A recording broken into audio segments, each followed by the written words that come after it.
Hala, 1% na lang. Saan ba yung charger ko? Ayun. Charge ko na nga lang muna to. Matutulog na lang ako. Saan ba yung charger? Lobat na ako eh. Ayun. Tulog-tulog pa siya oh. Sasayang talaga to ng kuryente. Matang init.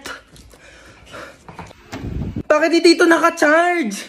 Sino din nagpatay ng electric? Paano ba mga tao dito? Parang di naman pamilya. Paano ba kasi ito tanggal? Hala, naputol. Okay na yan. Kuya, aramin ko lang yung ring light. Magti-tiktok lang ako. Ingatan mo yan ha, baka masira. O, sige. Hala, nasira. Halang, mahal-mahal ang ring light na yan. Nagpapabili kayo, tapos di kayo marunong mag-ingat ha. Sino nagsira yan? Ayan na, si Bunso. Ikaw talagang bata ka, napakalikot mo eh. Kuya, alam mo ba? Di pa. Siyempre, pag sinabi mo, alam ko na. Kasi di ba yung sa... Ha? Sabi ko yung may hotdog.